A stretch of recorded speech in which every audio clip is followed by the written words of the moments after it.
Bismillahirrahmanirrahim. Assalamualaikum warahmatullahi wabarakatuh.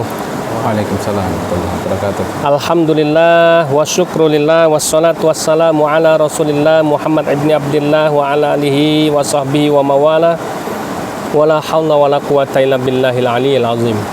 Asyhadu an la ilaha illallah wa asyhadu anna Muhammadan abduhu wa rasuluhu la nabiyya ba'dah. Allahumma salli wa sallim wa barik ala sayyidina Muhammad wa ala alihi wa ashabihi ajma'in, amma ba'du. Fa ya ibadallah ittaqullaha haqqa tuqatih wa la tamutunna illa wa antum muslimun. Rabbi a'udzubika min hamazati syayatin wa a'udzubika rabbi ayyahdurun. Shadaqallahul azim. Pemirsa channel LSK Al Hadid yang dimuliakan oleh Allah Subhanahu wa taala, dalam kesempatan kali ini di konten bincang-bincang kristologi, kita bersyukur kehadirat Allah Subhanahu wa taala di tanggal 17 Ramadan 1442 Hijriah ini. Kita masih dapat melakukan bincang-bincang kristologi bersama ustadz-ustadz kita yang luar biasa dan di tempat yang istimewa. Antum bisa lihat view-nya ya, menakjubkan dan indah. Ini adalah di Gunung Kidul Mas ini ya. Di Gunung Kidul di kecamatan apa ini? Klayan. Ya. Jadi ke arah Pantai Baron ini ya. Alhamdulillah, mudah-mudahan apa yang kita lakukan dicatat sebagai satu kebaikan dan mendapatkan pahala dari Allah Subhanahu wa taala. Amin. Salawat dan salam semoga terlimpah dan tercurah kepada uswasana junjungan kita Nabi kita Muhammad sallallahu alaihi wasallam, yang kepadanya kita teguh memegang sunnah dan ajarannya, dan mudah-mudahan segala nubuah beliau kelak akan terwujud ya, terutama kerinduan kita akan tegaknya syariat Allah Subhanahu wa taala. Ikhwafillah yang dimuliakan oleh Allah Subhanahu wa taala, kali ini saya mengundang ya Kepala Cabang Badan Wakaf Al-Quran Yogyakarta, yaitu Al-Mukarram Yai Abah Narko Abu Fikri. Assalamualaikum.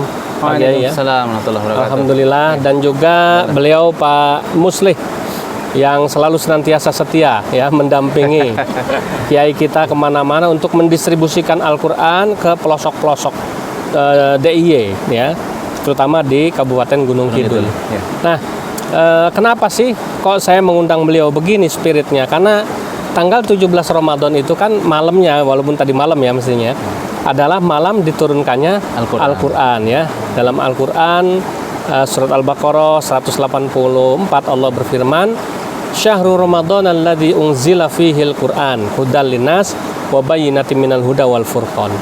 Yang artinya di bulan Ramadan itulah diturunkannya Al-Quran ya, yang merupakan petunjuk bagi manusia dan terdapat penjelasan dari petunjuk-petunjuk tersebut. Sehingga kita merasa rindu kepada Al-Quran yang akan menjadi naungan bagi umat Islam. Ada tafsir namanya Fi Dilalil Quran ya, di bawah naungan Al-Quran. Sehingga kita berharap mudah-mudahan kegiatan Badan Wakaf Al-Quran yang dilaksanakan oleh beliau dan tim ya, yang mendistribusikan Al-Quran wakaf ke seluruh Indonesia, ke pelosok-pelosok termasuk di Gunung Kidul. Dan wabil khusus apa kaitannya sama LSK? LSK Al Hadid ini kan konsentrasinya di bidang kristologi ya, di bidang dakwah anti pemurtadan, di bidang penanganan mu'alaf, di bidang perbandingan agama dan lain sebagainya lah ya, debat-debat antara Islam Kristen. Nah, ini yang menarik. Ini Al-Qurannya sudah ada, Pak Muslih. Mohon maaf ya. Ini adalah salah satu contoh Al-Quran yang dicetak oleh BWA, Badan Wakaf Al-Quran ya. Ini yang membuat saya jatuh cinta, ikhwah. Insyaallah. Ya, ketika saya awal diperkenalkan dan diberikan Al-Quran ini, saya melihat warnanya saja sudah, wah, ini warna orang-orang yang ya, orang yang sedang ya, apa namanya, kesemsem gitu ya. Kemudian ya merah merona ya. Kemudian tulisannya jelas ya, kemudian kertasnya bagus ya, dicetak juga beliau nanti akan cerita kelebihan-kelebihannya. Tintanya juga tinta yang kualitas paling bagus, halal ya, tidak ada unsur-unsur yang haram karena bahan untuk membuat tintanya itu sendiri sudah diteliti, dicek suci ya, dan sudah najis. Suci betul-betul, tidak ada najisnya, Masya Allah. Nah, ketika saya membaca Al-Quran ini sangat nyaman, betah. Dan saya yakin ketika para mu'alaf yang belajar baca Al-Quran pertama kali ketika dia syahadat masuk Islam, maka dia akan menemukan kenyamanan, hidayah yang lain, dan akan merasa selalu dibimbing oleh Al-Quran. Oke, ikhwafillah, tanpa berpanjang kalam kita coba dialog ya dengan kiai kita, Kiai Abah Narko Abu Fikri. Apa misi BWA, Pak Kiai? Kok bisa bagi-bagi Al-Quran gratis? Ini gratis 100%, nggak bayar sama sekali. Silakan. Baik, Assalamualaikum warahmatullahi wabarakatuh. Assalamualaikum warahmatullahi wabarakatuh. Allahumma salli wa sallim wa barik ala Sayyidina Muhammad wa ala alihi wa ashabihi ajma'in. Kalau tadi ditanya visi misi BWA, maka BWA itu lahir dari umat dan untuk umat ya. Dengan salah satu tagline kami itu adalah jadi bersama-sama untuk mengikuti gaya hidupnya Rasulullah, gaya hidupnya para sahabat. Jadi wakaf itu adalah gaya hidupnya para sahabat. Dari spirit wakaf inilah maka BWA lahir kira-kira tahun 2005. Dan waktu itu tahun 2005 proyek pertama kita adalah pengadaan Al-Quran untuk pembinaan saudara kita yang ada di Papua. Dan kita itu dibawa oleh Ustadz Fadlun Karamatan.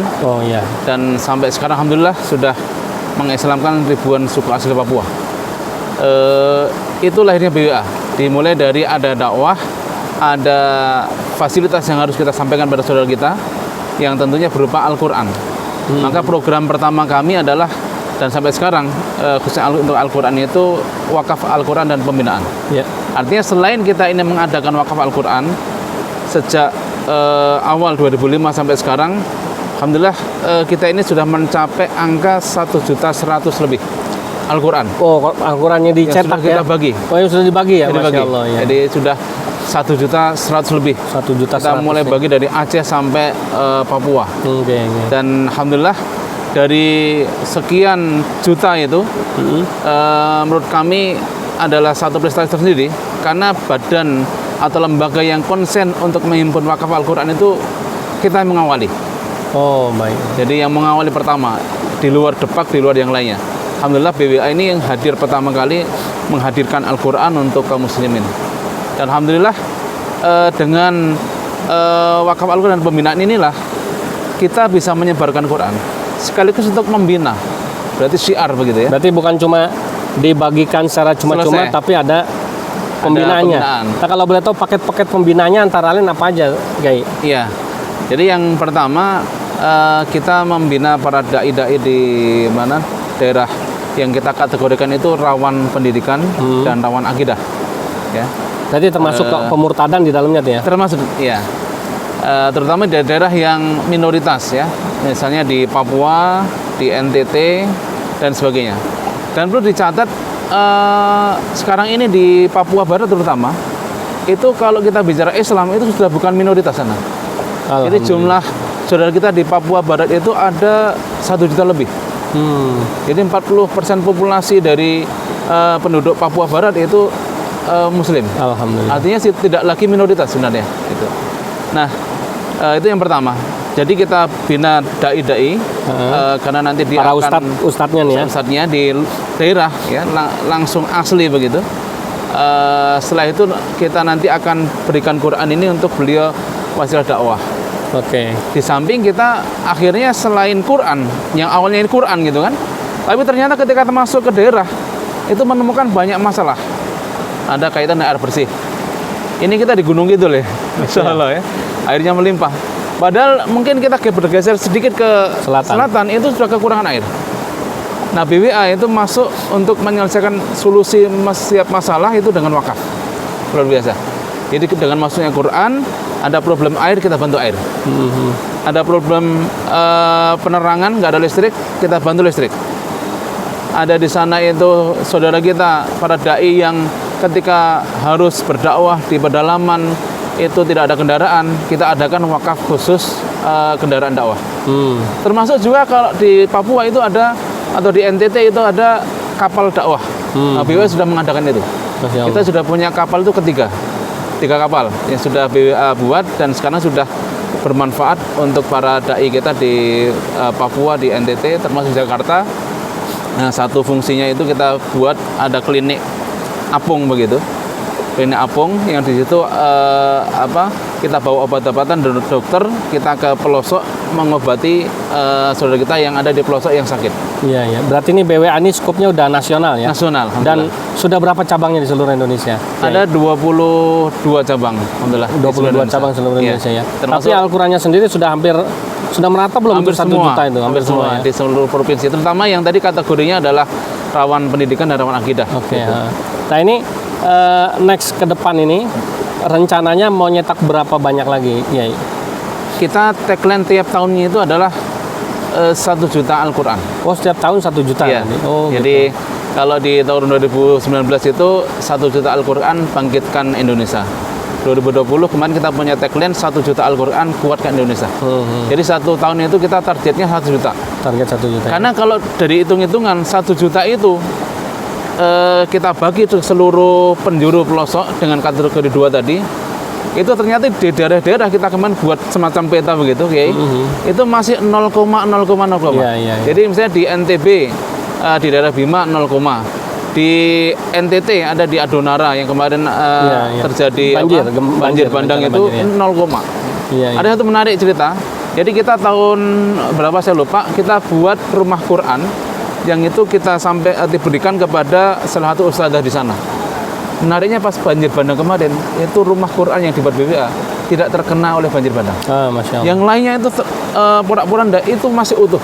Jadi Masya Allah. Itu berkahnya Al-Quran ya. Alhamdulillah. Nah, baik kalau gitu mungkin diceritain Pak Kiai, ini kelebihan Al-Quran ini, Al-Quran wakaf dari BWA ini dengan Al-Quran yang lain apa kira-kira kelebihannya? Jadi BWA mencetak Quran ini Quran wakaf. Artinya kaum muslimin yang berwakaf ke BWA yang berharap apa? Yaitu pahala jariah. Ya. Nggak berharap yang lainnya kecuali adalah pahala jariah. Oleh karena itu Quran yang kita hadirkan untuk kita distribusikan pun itu tentu yang paling bagus. Kenapa? Karena insya Allah nanti pahalanya semakin akan terus mengalir selama Qurannya kan masih utuh begitu. Amin. Kalau Qurannya kita cetak yang pakai misalnya kertas cepat rusak buram gitu ya. itu cepat rusak, ya itu berarti pahalanya sebentar hilang gitu kan. Makanya kita buat yang paling bagus ya. Kertasnya ini kalau kita bisa lihat kertas yang paling bagus ya. Kertas yang standarnya sama untuk nyetak uang. Oh, ini kertas yang standar untuk nyetak kertasnya. Terus yang kedua dari sisi khotnya kita pilih yang terbaik. Kenapa? Karena untuk bacanya bisa biar para ini kaum muslimin yang memanfaatkan Quran itu bisa ini nyaman untuk bacanya. Jelas sehingga ya, pahalanya itu terus mengalir pada yang berwakaf gitu ya. Amin. Terus yang kedua dari sisi tintanya itu kita cari yang suci, artinya terbebas dari najis. Jadi ketika kita pegang karena ini kitab suci maka harus yang terbaik gitu ya. Terus dari sisi apa namanya bentuknya ada yang mushaf seperti ini, yang warna apa ini oranye begitu ya. Ada satu lagi warna hijau itu yang ada terjemahannya. Dan itu kita lengkapi dengan berbagai informasi yang ada, sehingga kalau ini ke daerah itu yang terjemahan itu sangat dinanti-nanti oleh saudara kita di daerah begitu. Iya. Ada satu cerita yang berkita miris ya, di satu pulau terpencil di NTT.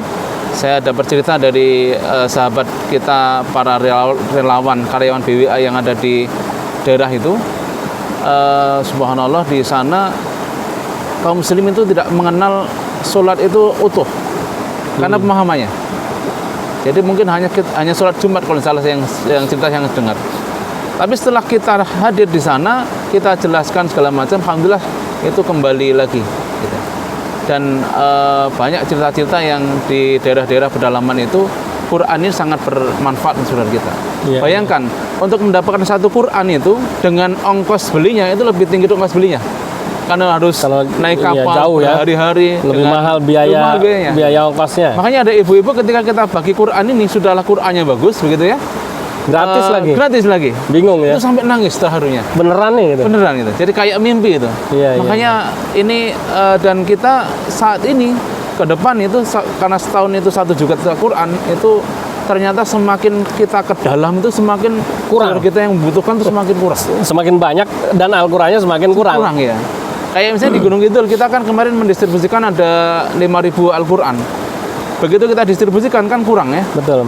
Jadi banyak sekali yang banyak ngajukan yang minta ya. 2.000 ternyata kita bisa ngasih berapa kemarin? 500. Jadi ada 1.500 yang kurang. dan lain sebagainya. Ternyata banyak daerah itu yang hampir sama seperti itu. Oke, nah sekarang pasti pemirsa pada penasaran ya.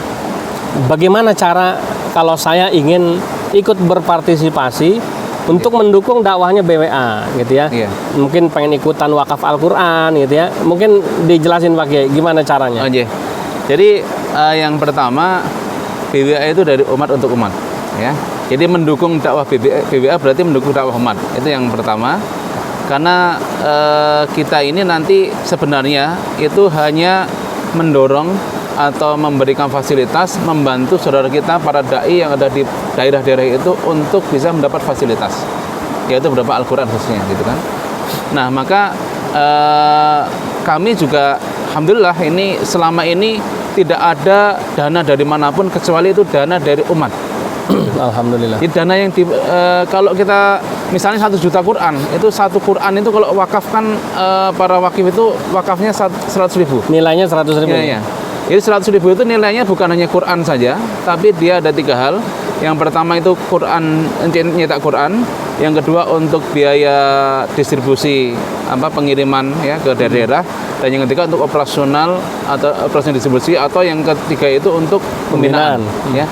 Jadi 100.000 itu sudah include tiga-tiganya gitu. Gitu, baik, jadi ketika sudah wakaf Quran, dapat Qurannya, Quran yang dibaca dapat pahala. Dapat manfaatnya. Nanti pembinaan ada yang masuk Islam dapat pahala juga. Jadi Masya Allah ini. Nah, oleh karena itu kalau para sahabat ingin berwakaf itu via BWA, sebenarnya tinggal gampang aja nanti kalau di Jogja ini nanti tinggal kontak bisa ke LSK Al-Hadid nanti ya. Itu mentasarufkan satu Quran itu 100.000, tinggal nanti disampaikan ke pengurus LSK, nanti kita akan buatkan akad wakafnya. Dan akad wakaf itu akan menjadikan nanti di sini Nyun Sewu ya. Ini langsung ke teknis saja ya. Iya. Nah, di sini ada barcode-nya. Ini ya, di syuting ya nanti. Bisa di zoom ini ya. Ada barcode. Nah, ini yang wakaf dari siapa? Kebetulan di sini namanya hamba Allah. Nggak mau disebut nama ya, desa hamba Allah. Nggak mau disebut nama. Ini untuk tapi apa? boleh ditulis nama juga ya? Boleh, ya? boleh. Ada misalnya fulan, ada almarhum almarhumah juga boleh. Ya. Jadi untuk saudara kita, untuk orang tua kita yang sudah tiada, wakaf Quran. Kalau dulu kita mungkin belum punya apa-apa, orang tua masih ada. Sekarang ini kita sudah punya apa-apa, orang tua sudah tiada, begitu kan? Nah, itu bisa diwakafkan atas nama orang tua yang telah meninggal, bisa. Nanti di sini almarhum bapak siapa, ibu siapa. Nah, ini pasti ada barcode ini. Ya. Nah, kwitansi yang nanti kita berikan itu akan merekam satu nama wakifnya, yang kedua nama pendaftarnya, sehingga nanti di wakifnya itu akan masuk di sini. Dan ini ada nomor kardusnya 592. Jadi setiap kardus itu isinya 20. Kalau kita mau lacak wakaf kita ada di mana, nanti bisa dilacak di mana. Ya, jadi ketahuan itu untuk tanggung jawab kami. Sistemnya sudah terbangun ya. Iya, insya Allah begitu. Ya. Jadi gini Wafilah, bagi teman-teman pecinta channel LSK yang ingin ikutan wakaf Al-Quran tadi ya, nilainya satu Al-Quran ini adalah Rp100.000. Dan Rp100.000 itu sudah dapat Al-Quran 1 buah. Kemudian nggak usah bingung-bingung karena nanti distribusi, akomodasi, ongkos segala macam tim yang mendistribusikan Al-Quran antum, pokoknya operasional lah ya. Itu juga sudah termasuk di dalamnya. Yang ketiga untuk pembinaan juga sudah masuk. Jadi 100.000 dapat 3 manfaat. Bukan cuma dapat pahala Al-Qurannya saja, tapi juga pahala karena sudah memberikan operasional untuk teman-teman relawan-relawan yang keliling ya, dari kampung ke kampung, dari ke tempat terpencil ke tempat terpencil yang lain. Yang ketiga pembinaan ustadz-ustadz yang tadi sudah dijelaskan oleh Pak Kiai. Nah, silakan nanti kebetulan LSK sudah bekerja sama dengan beliau, dengan BWA. Nanti akan kita cantumkan deh di link bawah ya, bagaimana cara ikut berpartisipasi untuk wakaf Al-Quran murah lah. 100.000 kalau dibawa ke mall itu nggak ada artinya. Iya. Kan ya. Tapi kalau dibawa untuk wakaf rasanya udah besar. Biasanya apa? Paling wakaf yang namanya infak itu paling cuma 5.000, 10.000 gitu ya. Nah itu bedanya. Tapi Masya Allah, ketahuilah amanah harta yang kita miliki ini semuanya bukan milik kita tapi miliknya Allah, akan kembali pada Allah. Nah makanya ada yang bilang kalau uang kita nggak pengen hilang diambil tuyul gitu ya. Sekarang lagi tren babi ngepet dan sebagainya. Sedekahkan, wakafkan, amal jariahkan. Insya Allah setan tahu diri, nggak bakal berani ngambil. Nah, orang-orang yang suka kehilangan uang mungkin karena dia kurang sedekah, ya kurang beramal jariah. Nah, makanya kita harus mumpung di bulan Ramadan ya. Nah, jadi wafila itu ya sekilas tentang BWA dan Pak Kiai kita tadi sudah menjelaskan. Nah, sekarang coba kita mau tanya sedikit dengan Pak Musli. Pak Musli ini relawan setia BWA ya, karena beliau selalu setia mengantarkan Pak Kiai dan tim ya, kalau butuh mobil ya mau kemana selalu diantar untuk mendistribusikan Al-Quran dan untuk dakwah pembinaan. Pak Musli, kesan-kesannya gimana Pak Musli selama mengantarkan tim BWA keliling-keliling ini? Oh sebentar. Ya, yang jelas saya sangat senang ya, karena ini adalah kesempatan buat beramal dan juga kita bisa silaturahmi ke banyak kiai atau pesantren yang lain ya, itu juga samping kita bisa silaturahmi, ini juga sangat bagus untuk kita istilahnya merapatkan ukhuwah. Ya. Itulah yang membuat Pak Musli. Ya, saya dengan senang hati. Ya, alhamdulillah. Oke. Ya itu Ikhwan ya, itulah yang membuat beliau semangat karena memang atas dasar keikhlasan kepada Allah ya. Jadi itu. Nah, mungkin terakhir Pak Kiai ada pesan-pesan yang mau disampaikan ke penonton semua ini. Oh iya. Singkat saja bahwa hidup kita ini kan ada saatnya kita ini nanti tiada. Artinya hidup kita ini dari fase ke fase menuju keabadian. Jadi usia kita ini seberapa saat ini kita bisa lihat masing-masing. Ada yang 20, 30, 40, 50. Monggo siapa saja, kita semua punya usia dan usia kita ini dibatasi oleh ajal kita. Oleh karena itu fase yang menentukan kita nanti bahagia tidaknya atau istilah kami itu fase menuju keabadian itu adalah abadi, itu maksudnya apa? Di sana nanti tidak ada lagi bahagia atau suka. Yang ada kalau bahagia seterusnya, kalau susah seterusnya kan gitu. Itu fase keabadian. Nah, fase keabadian itu akan ditentukan oleh kita di dunia. Ya ayyuhalladzina amanu taqullaha wal tanzur nafsum ma qaddamat lighad. Hari esok yang disebut dalam surah Al-Hasyr ini adalah hari akhirat begitu. Nah, amal kita di dunia ini adalah amal untuk akhirat kita. Makanya kita ini menjalani fase saja. Fase demi fase menuju keabadian. Dan salah satu yang menarik dari fase itu adalah Allah berikan dua bonus kepada umat Islam. Umatnya Rasulullah SAW itu diberikan usia terbatas, tapi bisa meraih pahala tak terbatas. Dua, yang pertama adalah Ramadan. Ini bulan Ramadan, bulan suci, bulan mubarak, bulan penuh ampunan, bulan penuh pahala. Allah obral pahala di bulan ini, dilipat gandakan. Di setiap pahala Ramadan, di setiap Ramadan itu ada malam Lailatul Qadar. Ini sudah tanggal 17 Ramadan.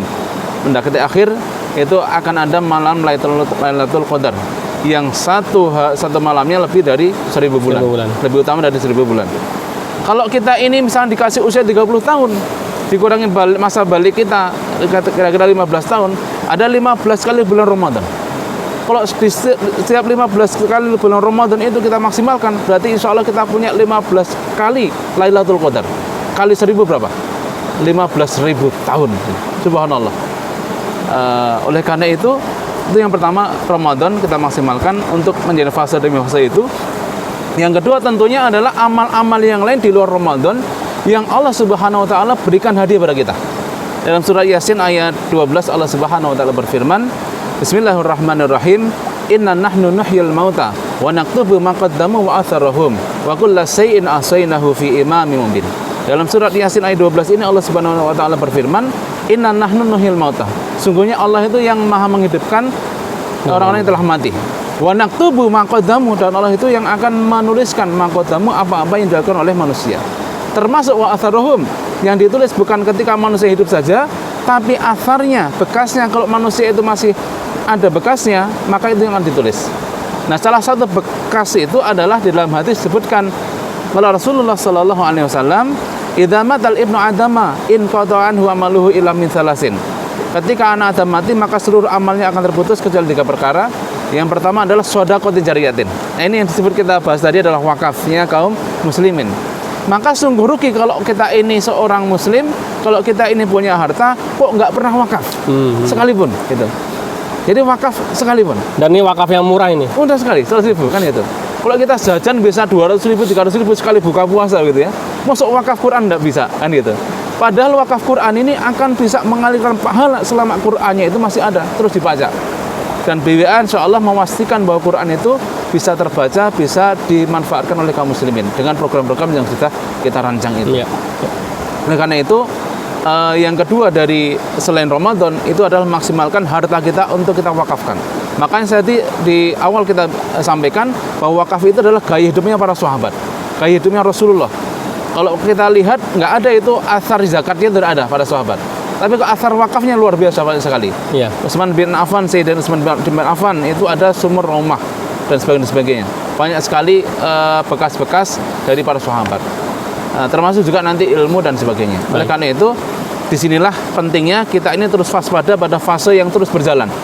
Karena mau tidak mau kita terus berjalan ke fase akhir kita, akhir hayat kita. Dan kita nggak tahu.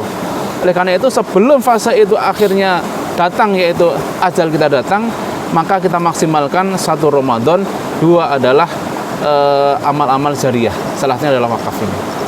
Ya. Kira itu. Terima kasih ya. Iya. Jadi tagline-nya adalah wakaf is my lifestyle. Gitu ya Pak ya.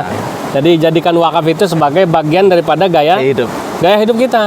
Karena ini adalah gaya hidup Rasulullah dan para sahabat-sahabatnya. Ayo anak-anak muda yang belum wakaf, yang belum punya agenda wakaf, yang belum memiliki amal jariah dalam bentuk wakaf, ayo berbondong-bondong. Wakaf Al-Quran murah meriah 100.000 gitu ya. Iya. Udah dapat 3 pahala ya, Al-Quran, pembinaan plus untuk membantu operasional fisabilillah, Masya Allah.